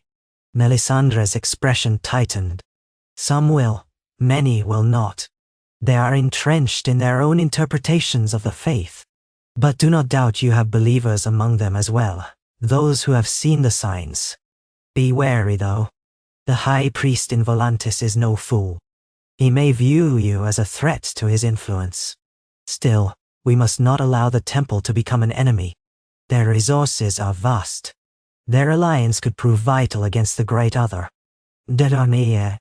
Shireen nodded, rubbing the back of her neck. She felt the slickness of sweat on her fingertips. Another alliance, another potential pitfall. She was only a girl, still grappling with the intricacies of survival in this molten land, and now she had to navigate religious politics across the sea. Yet if forging alliances could strengthen Veles, she had little choice. Over the next days, Morogo and his followers explored the fortress, meeting with Shireen's people, preaching in the courtyard. She noticed them taking notes, scribbling observations on parchment. They asked pointed questions about the fortress's defenses, about the population, about how many swords Shireen could muster. It made her uneasy, but she tried to remain hospitable. Melisandre advised caution, ensuring that the visitors did not have free rein to roam the catacombs or witness the more sensitive aspects of her fire sorcery. Despite her cordial outward bearing, Shireen felt a flicker of distrust. She disliked the possibility that these gifts might come with hidden strings. But for now, she smiled and accepted them.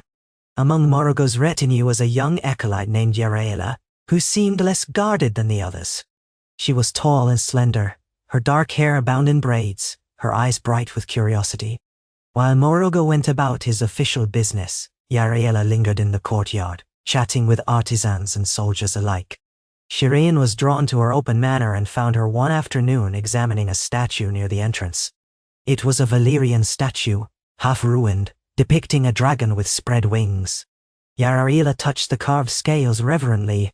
Such craftsmanship, she said softly, not noticing Shireen at first. A relic from an empire that believed it would endure forever. Shireen stepped forward, clearing her throat. Much like the Targaryens in Westeros, the Valyrians thought their dragons made them invincible. She joined Yaraela in contemplating the statue. Yet the doom shattered them in a single cataclysm. Yaraela turned, startled. Then she smiled and bowed. Your Grace, forgive me. I was lost in thought. She studied Shireen with a quiet wonder that lacked Morogo's suspicion. Veles is unlike anywhere I've seen, a fortress amid rivers of molten rock, yet alive with hope. Shireen considered her words. Hope is all we have sometimes. Building this realm was never my father's dream, nor my mother's. Perhaps it was never even mine. It just happened, or was chosen by the flame, if you believe Melisandre. Yarela's eyes flicked to the circlet on Shireen's head. I've heard the tales. How you were crowned in a ceremony of fire, how the fortress awakened. Morogo wants to see whether your claim has true substance. But I only know what I feel here. The air vibrates with energy, as though the Lord of Light truly dwells in these stones. One I. Shireen let out a soft laugh. I feel it too, sometimes. The land itself feels alive, but it's also dangerous. Eruptions can happen without warning. Poisonous gases seep from fissures. My people have lost more than one soul to the molten moat. Yarela's gaze grew distant. Power is never safe, but perhaps the very danger of this place inspires faith. People must trust in your leadership to survive. That is a kind of devotion. Shireen found herself warming to this thoughtful acolyte. I suppose so. I only hope I don't fail them. Yarela placed a hand over her heart, a gesture of respect. If you ever doubt, turn to the flame. It reveals truth, though not always gently. She paused. If it is not presumptuous, I'd like to remain here in Veles when Morogo departs. I believe I have more to learn from this land than from the hierarchs in Volantis. The request took Shireen by surprise. Morogo would allow that? Yarela sighed. He might not, but I'm willing to make that choice myself. I sense a calling here. Shireen studied her earnest face. If you wish to stay, you are welcome. Veles is built on the idea that those who respect our flame may join. You may find a place among the other priests, or simply as a citizen if you prefer. But be aware that Morogo might see it as defection. Yarela's lips curved into a small smile. I'll speak to him, but my mind is set. Thank you, Your Grace. She bowed and departed, robes swishing around her ankles. Shireen watched her go, feeling a curious mixture of relief and apprehension. It was clear that not all who followed Morogo were devout to his ambitions. Some truly sought a deeper meaning of the faith. As queen, Shireen would have to navigate these individual choices carefully. It was a reminder that alliances were not monolithic. They were a tapestry of personal loyalties and convictions. A week later, Morogo's party prepared to depart. True to her word, Yarela approached Morogo with her intention to remain. Shireen was not privy to the conversation, but rumors circulated that voices were raised in the privacy of a tower chamber. In the end, Yarela emerged determined, while Morogo stormed out wearing a stony expression. Still, he managed to maintain polite farewells, assuring Shireen that the temple in Volantis would look forward to her envoy. He left behind a few sealed letters detailing potential trade pacts and temple-based supply routes, then boarded a ship. Yarela stayed, quietly grateful to be unshackled from Morogo's oversight. Shireen found her that evening by the molten moat, where the lava glowed like a river of stars in a dark sky. Yarela was kneeling, hands folded as if meditating. The heat from the moat was intense, making the air shimmer. Shireen approached carefully, mindful of the unstable rock near the edge. Are you all right? Yarela opened her eyes and stood. I am, Your Grace. Morogo was displeased, but he allowed me to remain. He called it a foolish fancy, yet I believe our Lord guided me here. I want to join your faithful. Melisandre's teachings of the flame are well known, and I see that your reign could herald something significant in our faith. Shireen recalled the prophecies Melisandre often spoke of. Azur Ahai, the prince that was promised, the forging of Lightbringer.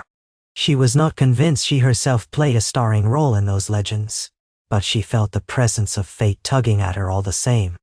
We welcome you, Yarela. Veles can use your devotion. The young acolyte smiled. Thank you. If it pleases you, I would serve in the infirmary as well. I learned some healing arts in Volantis. I can brew herbal infusions, assist the healers. I know of certain extracts that can soothe ash fever. Shireen's eyes brightened. That would be a blessing. We have children falling ill, and we're short on skilled healers. She paused, then added softly, You said you learned from the temple. Might you know how to use fire to heal? Melisandre does so on rare occasions, but it seems to drain her greatly. Yarela's expression grew thoughtful. That type of healing is advanced, requiring a deep connection to the Lord of Light. Melisandre's gifts are rare even among our priests. I know the theory, but lack the mastery. Still, if I can aid with mundane methods, it would help. Shireen nodded in relief. Then please, speak to our head healer at dawn. Tell her I sent you. We'll make sure you have a space in the infirmary. Nasser. Yaraila bowed low. You have my gratitude, your grace. She turned back to the molten moat, the glow painting her features in orange hues. Shireen lingered for a moment, watching the swirling currents of molten rock. Even in the darkness, Veles roared with energy.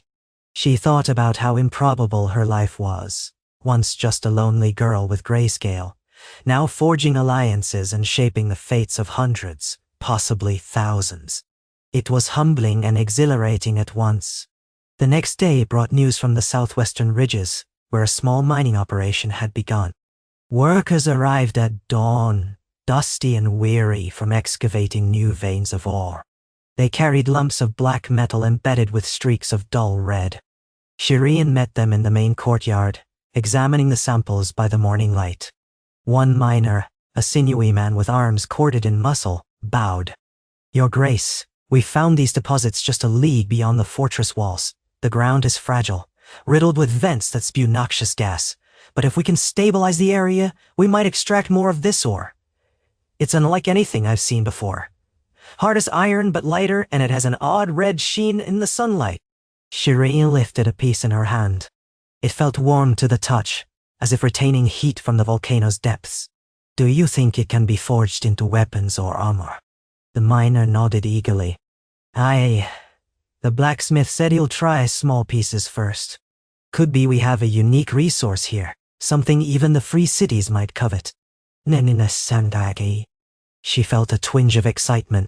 A steady supply of such ore could bolster their smithing capabilities, even provide trade leverage with the likes of Volantis or Lice. Very well, she said. Continue the operation, but be cautious. If the gases are too dangerous, pull back. I won't have my people risking their lives for mere metal.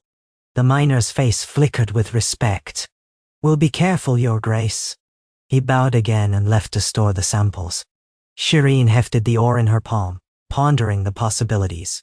If Veles could produce a distinctive steel, it might bolster their defenses and their coffers. She instructed her steward to oversee a formal mining plan. The steward, a meticulous man named Neron, was once a factor in Bravos, well versed in logistics. He nodded vigorously, scribbling notes on a wax tablet. Meanwhile, tidings from beyond Veles continued to arrive in unpredictable ways. A battered ship from Westeros dropped anchor one afternoon, carrying a handful of starved sailors who claimed to have lost their course in a violent storm. They reported that King's Landing was rife with intrigue. A new alliance had formed between the remnants of House Tyrell and a faction of Lannisters who sought to marry their heirs to secure power. Shireen listened with a detached sorrow. Westeros seemed so far away now, locked in never-ending struggles. She longed to know the fate of Sir Davos, or if the White Walkers still loomed as a threat. But the sailors knew little of the North, only that winter's grip was harsh. A few days later, a slender skiff arrived carrying a peculiar passenger. A woman wrapped in faded green robes, who introduced herself as Kuhara, a mystic from the Far East. She had heard of Veles and wanted to witness the so-called Fire Queen for herself. Shireen received her politely, trying not to stare at the intricate tattoos covering her face. Cora claimed she could interpret dreams and sought to share knowledge of the prophecies swirling in the shadowy corners of Essos. Shireen suspected she might be a charlatan, but invited her to stay for a time. Veles was, after all, a gathering place for many unusual souls. If nothing else, Kuhara's stories might add color to their nights. At sunset, Shireen oversaw another prayer ceremony in the Great Hall. Braziers burned with an orange radiance that danced across the assembled faces. Priests of Erlor, newly arrived adherents, and the common folk of Veles gathered to chant words in an old dialect that Shireen had practiced under Melisandre's tutelage. The sound rose, echoing off basalt columns, weaving a tapestry of faith. At the climax, Shireen lifted a torch high, the circlet gleaming on her brow. She called upon her Lord to protect them, to guide them, to strengthen their resolve against the encroaching darkness. She was no born preacher, but sincerity laced her voice. Those watching saw a queen who believed, if not in her own greatness, then at least in the cause of preserving life and light. The next morning, she found her days consumed by matters large and small, organizing the guard council, approving a trade caravan to Lais, settling a dispute between a blacksmith and a tanner over workspace, and checking on the infirmary. There, Yarela had begun tending to the sick, mixing potions that eased coughs and lowered fevers. Though the shortage of specific herbs remained a challenge, her knowledge filled a gap in their healing arts. Shireen noticed a handful of patients already showing signs of recovery. Hope flickered within her. This was what she wanted Valais to be, a place where people's suffering could be answered with compassion and skill, not with scorn or apathy. Yet, trouble brewed in the shadows. Late one evening, Melisandre approached with grim news. I have received word through our network of spies in Lis. There are raiders, perhaps former pirates or rogue sellswords, operating along the coast near Valais Cove. They harass merchant vessels and might be emboldened to test our defenses soon. Shireen's jaw tensed. Do we know their numbers? Not precisely. Enough to pose a threat. They fly no standard. But their leader is said to be a man named Garon Pike, rumored to be an ironborn deserter who turned to piracy. If he unites other cutthroats under his banner, our trade routes could be choked off. Shireen paced across the chamber, the circlet weighing on her temples. We rely on those routes for supplies, especially healing herbs and vital goods. If these raiders strike regularly, they'll starve us. We must deal with this quickly. Melisandre's red cloak trailed behind her as she stepped closer. The simplest way is to take the fight to them. Show them that Valais is no easy prey. But that means we must commit forces to patrol the coastal waters. Our own ships are few. Perhaps we can hire more, or refit the old ones moored in the cove. Shireen thought of the lines of swords being forged, the training regiments, the new guard council. They had been preparing for potential threats, yet she had had hope to avoid open conflict so soon. I'll speak to the captains. We'll form a plan to defend our seas. We might also consider sending an envoy to these raiders, offering them a chance to stand down. Sometimes a show of mercy can prevent bloodshed. Well, Melisandre's eyes flashed with skepticism, but she did not openly oppose the idea. As you will, Your Grace, but be cautious. The Ironborn are not known for yielding, and the men who follow them care only for plunder. Shireen's throat tightened. Violence was becoming inevitable. She recalled the countless times she had seen men march off to war with grim resolve, the way her father had steeled himself for battles. She never wanted to see that look in her people's eyes, yet here she was, forced to protect her realm. Send word to Sir Axel, she said at last. We'll gather the council at dawn. I want a cohesive plan before we resort to swords. Nenauda. By dawn, the council, comprised of knights, sellsword captains, freedmen representatives, and a few others, assembled in a stone chamber that overlooked the cove. Maps were spread across a wooden table. Shireen stood at one end, flanked by Melisandre. Sir Axel pointed to a stretch of coastline about 20 leagues south. Reports say Garon Pike's raiders linger near these coves, sheltered by rock formations. Our ships could corner them if we approach at night, though it's risky. A freedman captain, a woman named Daraya, shook her head. Confronting them at sea is one thing, but those waters are treacherous. Volcanic rocks and sudden currents. We could lose more ships than we can afford. Another council member, a tall Myrish sellsword, countered. If we let them come to us, they might land near Valais, sabotage the fortress from the shore. Shireen studied the map out. She had spent hours memorizing the local geography. We need to defend our cove without losing ships in reckless battles. Could we station archers on the cliffs, maintain a small fleet in the deeper waters to catch them if they attempt a raid? Daria nodded thoughtfully. A blockade of sorts, but we'd need sturdy ships for that, armed well enough to repel boarders, and archers with flaming arrows on the cliffs might discourage them from making landfall. Sir Axel frowned. We have only 3 ships in fighting shape. The rest are cogs or fishing vessels. Arming them might be possible, but we lack experienced sailors. Nanai. Shireen touched the circlet absently. Then we recruit from the men and women who arrived from the Stepstones. Some were sailors by trade. They might help us refit at least one vessel as a warship. We can't outnumber these pirates easily, but we might outwit them. A rumble of assent spread through the council. Plans formed quickly.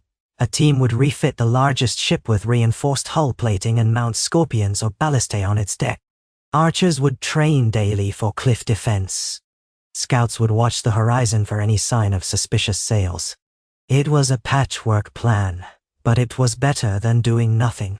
Shireen also proposed sending an envoy under a flag of truce to Garen Pike's hideout, demanding he cease his raids or face retribution.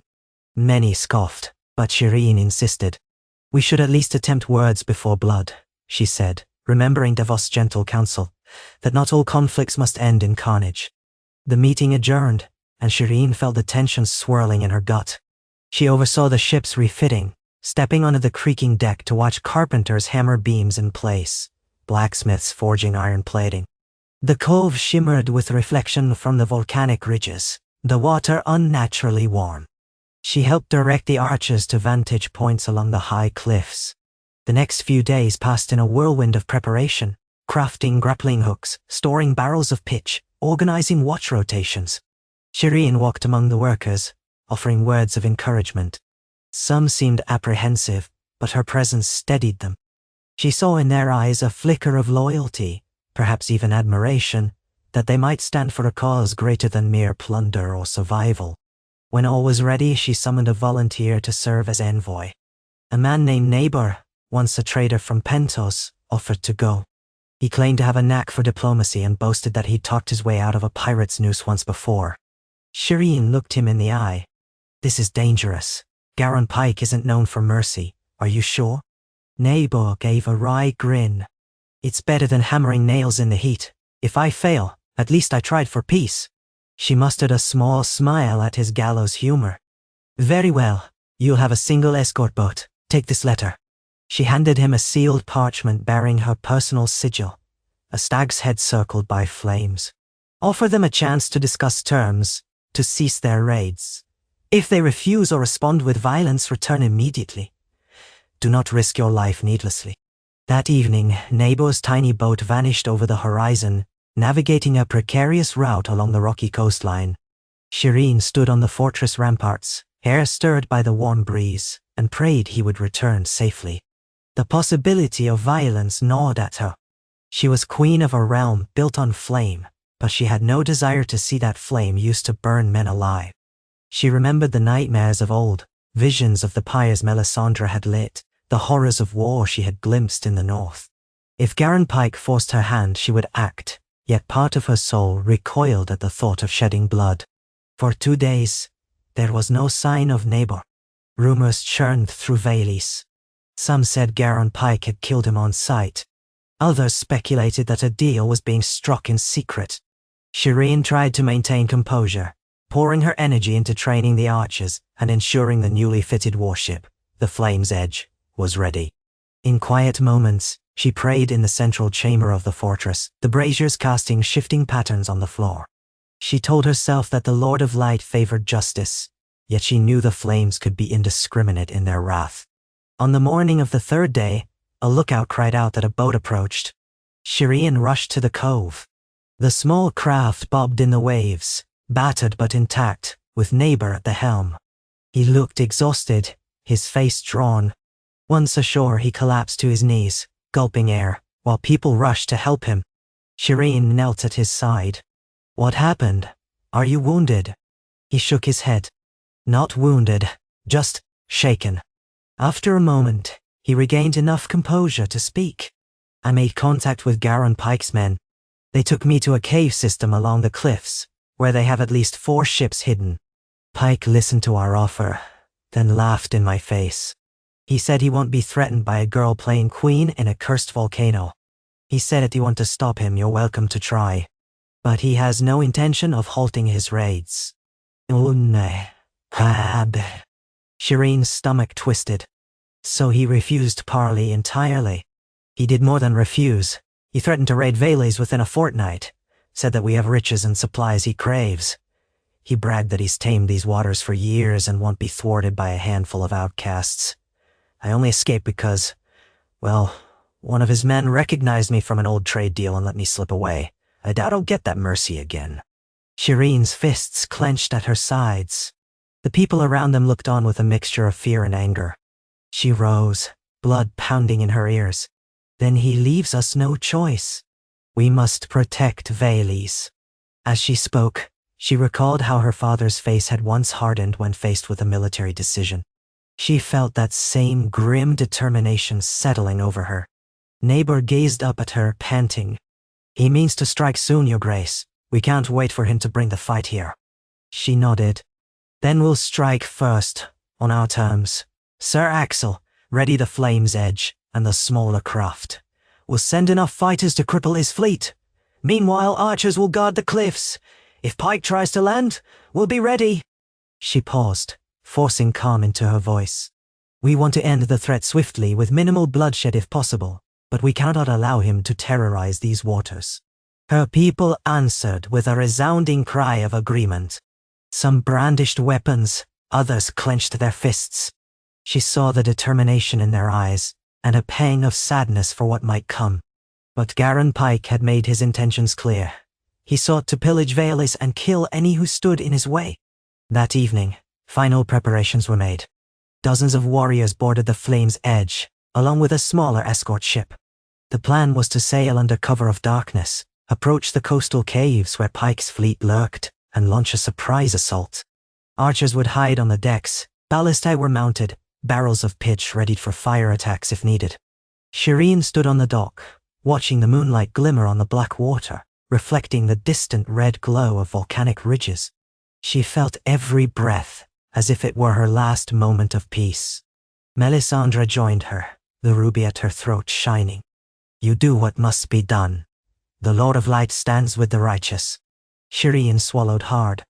War feels so final, so cruel. War is cruel, Melisandre agreed, her voice laden with solemnity. But you protect your people, and that is righteous. We cannot let fear of bloodshed cripple us against evil. Shireen turned to face her. I will not rejoice in this. I only hope it's over quickly. Then she stepped onto the gangplank of the Flame's Edge. She would go with them, to stand as queen in the face of danger, not to cower behind fortress walls. Sir Axel protested, but she insisted. If I ask them to risk their lives, I won't hide. My place is with them. And so the ship set sail under the starlit sky, leaving behind the flickering fires of Valles. The sea was eerily calm, as if holding its breath. Shireen stood at the prow, circlet glinting. The wind tugged at her hair, and the heat of the day had given way to a cooler breeze laced with salt. Around her, archers kept silent vigil. She sensed their tension, their readiness. Hours passed in hushed anticipation. Eventually, the rugged coastline loomed into view, cliffs rising like jagged teeth. The helmsman navigated carefully, guided by starlight and faint torchlight from the deck. Sir Axel peered ahead, searching for signs of Pike's ships. Then they saw faint silhouettes, vessels moored near a cave opening, sails furled, no lights burning. Shireen's heart thundered. This was it. With whispered orders, the Flame's Edge angled closer. The smaller escort ship looped wide, ready to strike from the flank. Shireen felt a rush of adrenaline. She prayed that surprise would be theirs. But an instant later, a horn blared from the cliff above, and a harsh shout echoed across the water. Torchlight flared from the cave mouth. Garin Pike's raiders were not asleep. Shields! Sir Axel roared as flaming arrows arced toward them from hidden positions on the cliffs. The deck erupted in chaos as men raised shields and archers scrambled to return fire. Shireen crouched behind a wooden barrier, swallowing terror. She could hear men screaming, the hiss of arrows plunging into the sea. She forced herself to stand and give an order. Archers, target the cliffs. Ballista crew, aim for their ships if they try to leave the cave. Ordinary. A flaming arrow struck the mast, igniting a small blaze. 2 sailors rushed to douse it with buckets of seawater. The flame's edge lurched forward, grappling lines at the ready. Pike's ships, hidden in the cave, began to move, sculling out into open water. Shireen caught a glimpse of a large vessel with a shark's jaw mounted on its prow, men shouting, brandishing axes and curved blades. The night was torn by the clang of steel, the crackle of flames, the roar of the sea pounding against rocks. Sir Axel led a party to board one of Pikey's smaller ships, leaping across the gap.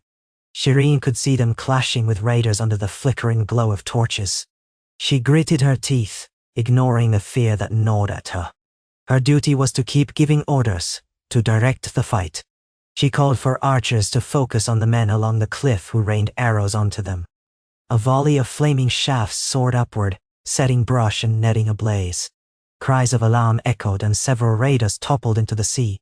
But then the main pirate vessel rammed the flame's edge from the side, sending Shireen stumbling. Splinters flew, and men lost their footing. Grappling hooks latched onto the rails. Raiders swarmed aboard, howling with savage glee. In the midst of it all, Shireen drew a short sword. Fear hammered in her chest, but she refused to cower. A raider lunged at her with a rusted cutlass, spittle flying from his lips. She managed to parry, the shock of impact rattling her arms.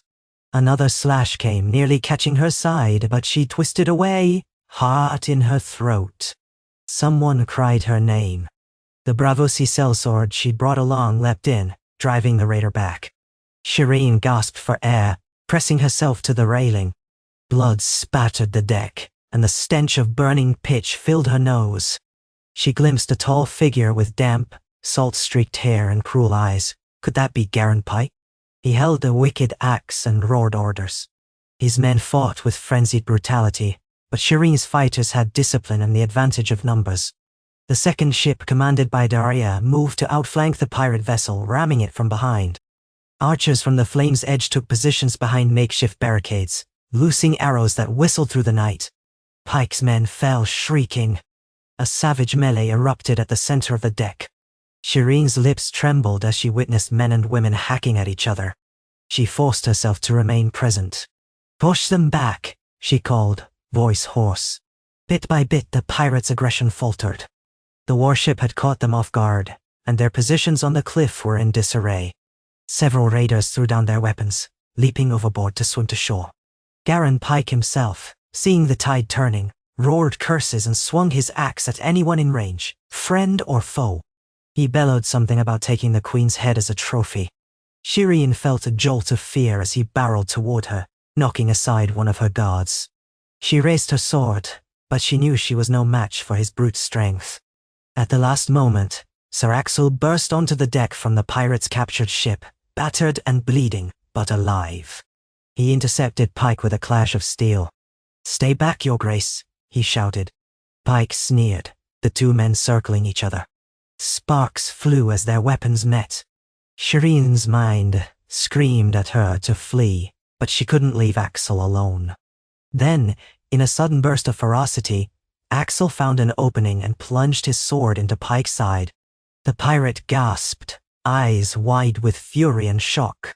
He tried to swing again, but Sir Axel ducked, twisted his blade, and Pike collapsed with a wet thud on the deck. The final pockets of resistance crumbled as raiders scrambled to escape or surrendered.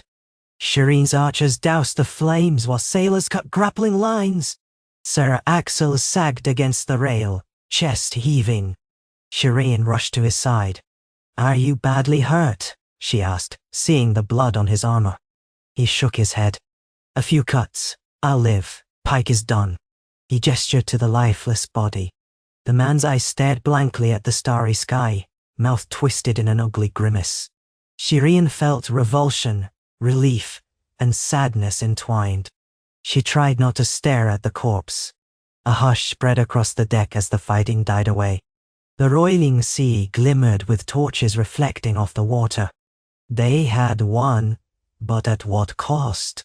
Bodies of the slain, both raiders and Shireen's fighters, littered the deck. The stench of blood and burning wood filled the night air. Shireen forced herself to help with the wounded, ripping strips of cloth to bind injuries.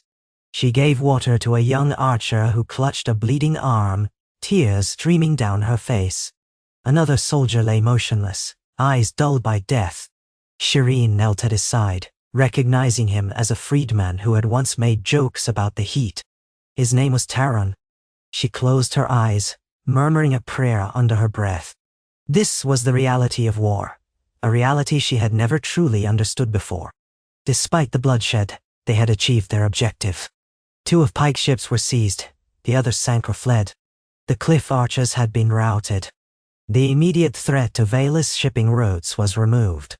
By dawn, Shireen's small fleet sailed back, battered but victorious, carrying prisoners in chains and wounded comrades in need of care. As Vela's black towers came into view, Shireen felt a hollow pit in her stomach. She had defended her people, but the cost weighed heavily. Still, she steadied herself, thinking of the families who would now be safe from pirate raids. When they docked, the courtyard filled with bystanders anxious for news. Some cheered at the sight of Garon Pike's captured banner, others wept for the casualties. Healers rushed to help the wounded disembark. Shireen stepped onto the wharf, ignoring her own bruises and the blood on her clothes. Melisandre stood waiting, her red robes shimmering in the morning sun. Shireen could tell that the priestess already knew the outcome. There was a fire in her eyes, a certain pride. Shireen approached quietly, feeling the day's exhaustion in every muscle. "It's done," she said. "Pike is dead. We lost good people, but the threat is ended." Melisandre bowed her head in solemn acknowledgement. "Your victory was necessary. The world will not spare us from such decisions. You have proven your resolve." Shireen closed her eyes, letting the words sink in. She felt no triumph in the violence. Yet she sensed a shift, a realization that to rule valleys meant embracing the role of protector, whether by forging alliances or by taking up the sword. She recalled again the dream where Davos told her not to lose herself. Perhaps she had not lost herself, but she had certainly changed. The shy child was gone, replaced by someone who had to make impossible choices. Over the following days, the people of Veles honored their dead in ceremonies by the lava moat, offering prayers to our Lord. Shireen insisted that the deceased raiders receive at least a respectful burial at sea, so their bodies would not rot in the sun. Some questioned her compassion, but she would not have them cast aside like garbage. She believed even enemies deserved a semblance of dignity in death. The question weighed on her: would her father have done the same? She liked to think so, despite his stern demeanor. In the aftermath, the fortress took on a new unity. The Guard Council, newly formed, was lauded for their role in coordinating the battle plan. The Sellswords who'd fought bravely found acceptance among the Westerosi knights, forging bonds of mutual respect. Freedmen and knights alike told stories in the courtyard at night, recounting the chaos of the sea fight, praising the queen who had stood at the prow. Shireen felt their gazes when she walked among them, some in awe, some in gratitude, some in simple admiration. It unsettled her, but also reminded her that she must continue to earn that trust. And so Veles endured, its black spires rising from the molten rivers, its halls echoing with the footsteps of a people who believed in the flame that sustained them. Shireen Baratheon guided them with a wary heart and a growing resolve. She had battled pirates, forged cautious alliances with temples across the sea, fended off sickness with new healers, and shaped a fledgling kingdom from a land deemed cursed by many. Rumors spread of the Fire Queen who wore a circlet of strange metal, who prayed each night before a towering brazier, who welcomed orphans, freedmen, and outcasts without hesitation, yet who could wield justice with a firm hand. Some even whispered that her presence kept the volcano's fury at bay. As she walked the ramparts one twilight, looking out over the glowing moat, she wondered if one day she might return to Westeros. Would she be welcomed or scorned? She imagined the white snows of the north, the cold that pressed in from beyond the wall. She thought of the White Walkers, the threat of eternal night that Melisandre still muttered about. She thought of Daenerys Targaryen's dragons blazing in the sky. In the face of such vast powers, what was Veles? Perhaps just a spark in the grand tapestry, or perhaps a vital ember that could one day help kindle hope. She did not know. She only knew that for now, She was queen of a fiery kingdom that had taken root against all odds. She had discovered an iron will beneath her gentle upbringing, a will forged by the flames of adversity. She felt a sense of cautious pride, tempered by the memory of those lost at sea, by the children still coughing in the infirmary, by the tasks that loomed tomorrow. The circlet on her brow felt alive, as though it pulsed with her own heartbeat. There was no turning back. Late that night, she stood in the grand hall, alone by the largest brazier. Flames licked the edges of the metal basin, crackling and snapping. Melisandre had once told her that if she listened closely, she might hear the voice of her lord in those flames. She closed her eyes, inhaling the heat. She thought she heard whispers, fragments of the future or of the past. She heard her father's voice, but also Sir Davos and many others she had loved or lost. She sensed the swirl of possibilities, a realm in darkness, a kingdom set ablaze by war, a final confrontation that would decide the fate of winter and dawn. In that moment she felt a terrible awe. When she opened her eyes, the flames still danced, revealing no clear answers. But she felt less afraid of the uncertainty. She, who had once been a lonely princess, was now a queen crowned by fire. She had discovered a core of strength that burned in her soul, a spark of mercy that guided her conscience, and a land that answered her call with molten rivers and basalt walls. Perhaps that was enough. For the first time in her life, she believed that she belonged to a destiny greater than fear and despair. And so, with the hall silent around her, she whispered a quiet vow into the flames, that she would strive to safeguard life against the cold void that threatened all, whether that threat came as pirates at sea or an ancient evil from the north. She would not claim to be Azor Ahai or any prophesied savior. She would simply be Shireen Baratheon, the Queen of Vales, forging her path through the darkest night with nothing but a stubborn hope and the unbreakable will of flame. And the fire listened, crackling in the stillness, as though granting its silent consent.